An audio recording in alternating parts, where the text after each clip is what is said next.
And what's up, everybody? Welcome back to the channel. It is your boy Cheap Ludes, and I am back with another video, man.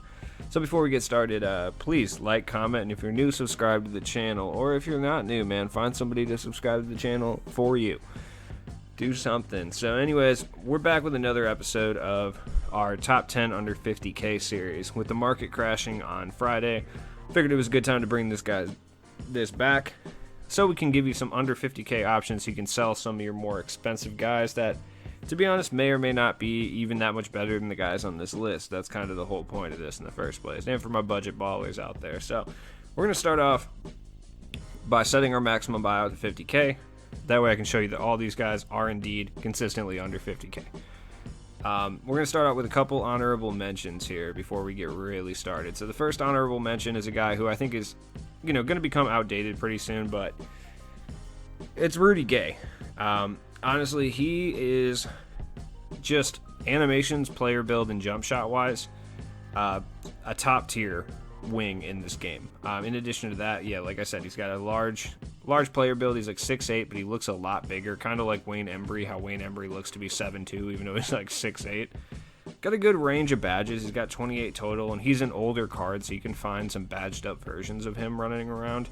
You're not going to find anything crazy for under 50k like Rudy Gay with 15 Hoff badges or something, but you can definitely find ones with 1 or 2 extra Hoff badges and some extra golds out in the wild. At least 1 extra gold, maybe an unlimited contract and an unlimited shoe, which if you're not putting those things on a player is always a good thing. Next up, we're going to have another guard who I think is just out of the top 10 here, and that's Monte Ellis. Now, Monte Ellis, again, is another older card that a lot of people were using for a long period of time, so you can find either badged out versions or versions with unlimited shoes, unlimited contracts. Like, any of that stuff helps. I mean, if you have to pay 3k more for an unlimited contract, it's going to be way better. Monte Ellis is a very, very good combo guard. He plays better at the point guard. Great jump shot, 98 driving dunk. He's got a lot of speed. He's got 95 speed to speed the ball and acceleration. 98 vertical. He's got an 88 lateral quickness, so he can jump lanes a little bit. Pretty good badge count. Most of them involve attacking the rim. He does have that Hall of Fame showtime, which is nice. Gold quick first step, gold tight handles, dead eye. He only has silver range, bronze clamps, and bronze floor general, but floor general is incredibly cheap, so you can get that up to gold for like 6k. Clamps and range extender are obviously a little bit more expensive, but gold range is only going for about 10k right now, so you can kind of get him very, very sorted for around 15k if you were to want to use him as your primary point guard. But number 10 here, we're going to go with one card that I think is a little bit... You could swap either of the honorable mention guys for Jamal Crawford, but I just think that like the amount of badged up, and not only badged up, but the amount of guys who have like unlimited shoes and unlimited contracts for under 50k makes him a little bit better, because a lot of them do. That he has like incredibly good dribble moves. He's got that cheesy slide that everyone loves, But he's got an elite jump shot, great dribble sigs, personally. That's how I feel. 98 ball handle, decent speed at 91. He doesn't dunk as hard as he'd like him to. Lateral quickness is a little low, but 84 is still very usable. The 91 speed's great. Got an elite jump shot as far as I'm concerned. Some people don't like it. I'm a fan of it. It's basically Tracy McGrady base. So if you're looking for an all-offensive point guard, that's your man. Now to go and flip the coin a little bit and go for a guy who's just a pure defensive stopper, Scottie Pippen. Pantheon Scottie Pippen is going for under 40k. He is an elite defender who can produce on the offensive end, but you don't want to use him as even like your third or fourth scorer. He would be ideal as like the 5th scoring option on your starting lineup, if that makes sense. 87 3, 85 driving dunk. Got good ball handle, but defense is where he shines. 88 steal, 95 perimeter. He's got good rebounding stats for a guard. 95 lateral quickness, which is huge, so he can jump lanes better than almost every card in the game. 92 pass intercept, 90 on-ball steal, 95 shot contest, 85 block with a 10 foul tendency. Incredible. Especially for this price, you're not getting any better defensively. Clamps, Heart Crusher, off-ball pest, Trapper, quick first step, all Hoff. He also has some other pretty good gold badges like Dimer, Defensive Leader, Intimidator, Interceptor, Showtime. Even has gold Floor General and Unpluckable too, so he can carry the rock a little bit and attack the rim. He lacks some shooting badges like Flexible, Range Extender, Deadeye, and stuff like that. They can be added. Occasionally you can find some with those badges added, but the people who really like this Scottie Pippen card probably still are holding on to him. So most of the ones you're finding are going to be like discarded ones. So next up, we got the number 8 card on the list here, and I would say he's more in the range of a mix between the two, Walter Davis. He's a good offensive card. He's a good defender. He's not quite as good of a defender as Scottie Pippen. He's not quite as good on offense as Jamal Crawford, but he's a nice blend of the two. He attacks the rim really well. Not too many badged up versions, but you can find some that have unlimited shoes, which help out a little bit. 82 3-point, you'd like to see that go up. That 95 driving dunk's nice. 89 speed's not terrible, but 84 speed with ball isn't great.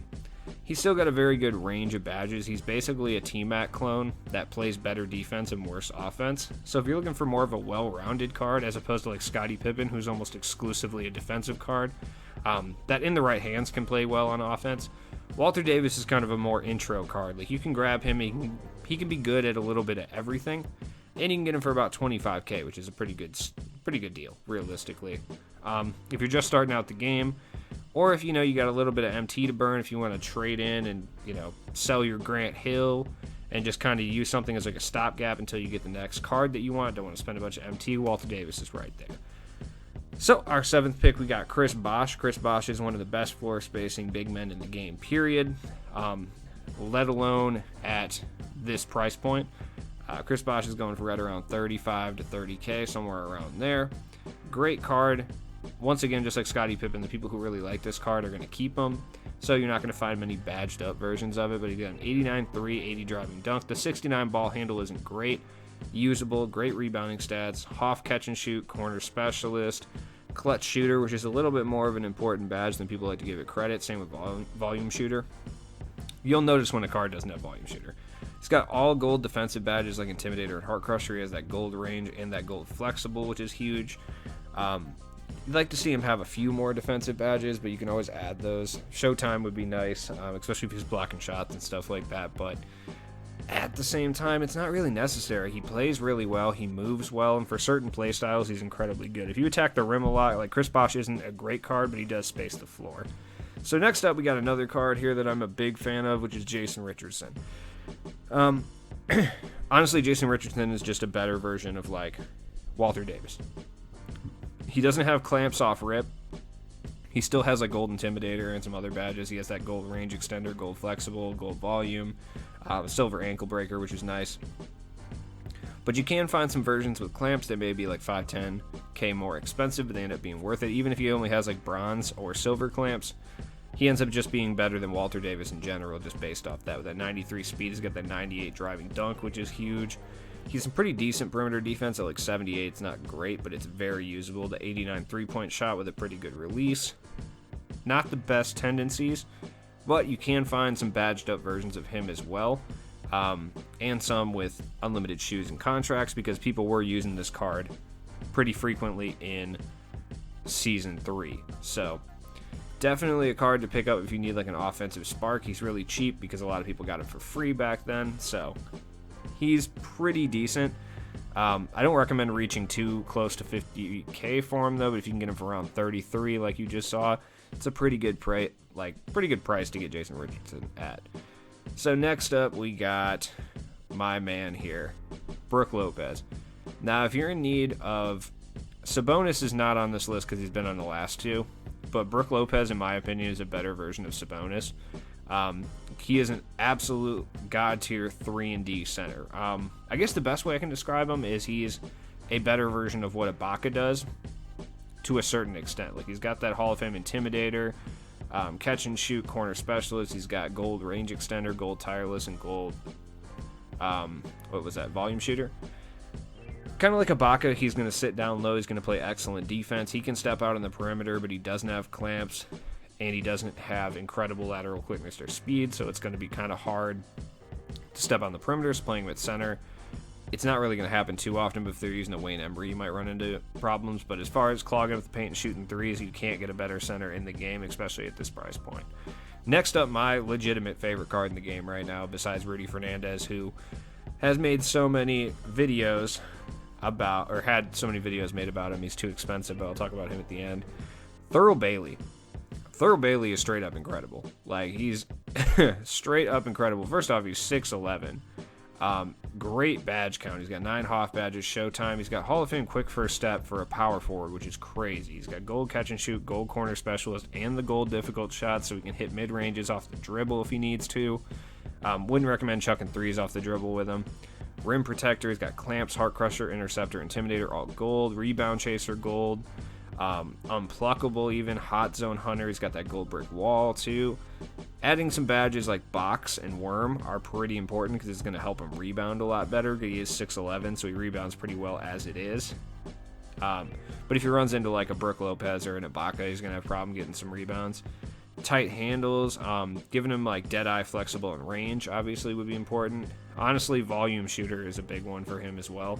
Just because if you're going to be shooting a lot of shots with Thurl Bailey, like a lot of catch and shoot situations, having volume shooter, making him get a little better at shooting throughout the game is huge. But he's got that 86 ball handle, 80 steal, 84 perimeter defense with 84 interior, so he's just as good in the perimeter as he is on the interior.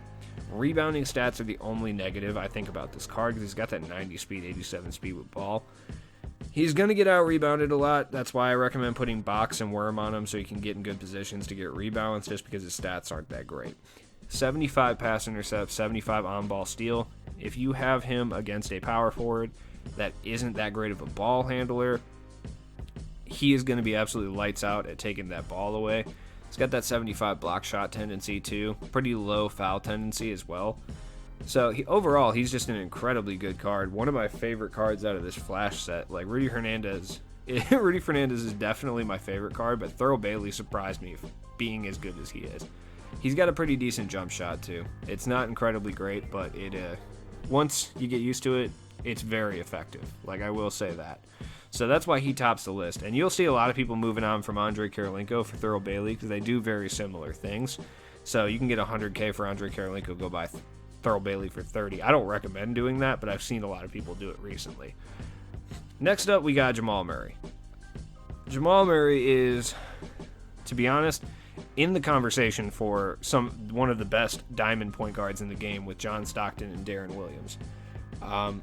He's actually, in my opinion, just straight out of the box, a much more complete point guard than those guys are. And he's got that Hall of Fame flexible, which is huge. Gold dimer, gold quick first step, dead eye. He's got that range extender. He's got that gold floor general. He has clamps. Like, he does kind of a little bit of everything. His jump shot is a little weird. It's not a jump shot you see on a lot of cards, so it takes a little bit to get used to. But at the same time, Jamal Murray is an excellent point guard option for anyone who doesn't want to spend $200K. So my number 2 pick is Eddie Jones. Eddie Jones was $70K like 3 days ago. So I don't really know what happened. I guess Friday happened. I think a lot of the reason is a lot of people who are using Eddie Jones switched over to Rudy Fernandez. That would be my guess, and that's why there's a lot of them out here. Or, they got Jimmy Butler and ditched Eddie Jones, moved whoever they were using starting down and kicked Eddie Jones to the curb. But other way, he's incredibly good. Like, Hoff catch and shoot, corner specialist. He's got interceptor, quick first step, tight handles. He's got that clamps, Showtime. He's got handles for days. He has a good range of badges. He's like a complete shooting guard. He's 6'6" too, so he's got some good size at the shooting guard position. He doesn't have Intimidator, which is kind of a problem, but at the same time, you can get away with running your shooting guard without Intimidator. It's not the biggest deal in the world. You'd like him to have Intimidator, but you can get away with him not having it. It's not a big deal. Not a whole lot of shooting guards have Intimidator at this stage in the game anyway. Most of the badged up options are kind of gone at this point, but you may be able to find some more badged up options come this week once we're starting to get new packs, because we're going to be getting packable opals every time now. So a lot of these guys will drop in price. So number 1 is John Stockton.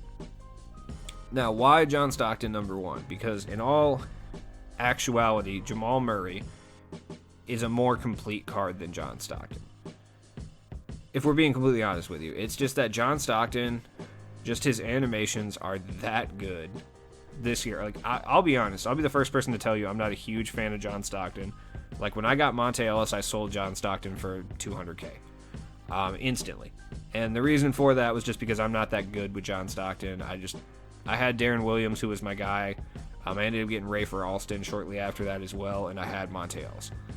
So it was one of those deals where I just couldn't, at that point, use him anymore. He just wasn't getting used, and it wasn't worth keeping him around. But at the same time, like, John Stockton is an elite point guard still at this point. Like, I would be willing to say still at this point he's in the top 10 point guards in the game. I don't think it's really up for debate. Like, Derrick Rose, Magic, like, those guys are definitely better, I think. Obviously, like, Dwayne Wade and Baron Davis. But, I mean, even if you look at his low badge count, he's going to be one of those cards like Diamond Lamar Odom last year, and Pink Diamond Tracy McGrady, where even though their badge counts were lower, just the card themselves was so good that it was still going to be somewhat usable even later into the year. And that's what we're seeing with John Stockton. He came out pretty early on, and he's still usable at this stage in the game. I think he's a Season 1 card, which is crazy. But anyways, guys, that's the top 10 cards at this stage in the game, under 50K and NBA 2K21 My Team. Like, if you guys want an instance for why I did this, I sold my Grant Hill today to pick up Eddie Jones, because Grant Hill's going for over 100K. Eddie Jones, I got him for 29K. So I made that move today, so I'm hoping you guys can make similar moves based on this list. But anyways, guys, I appreciate all you for watching the videos. Sorry I took a day off yesterday, but check my description for all my stuff if you want to donate to the channel, etc. And I'll be back with new content every day. Peace.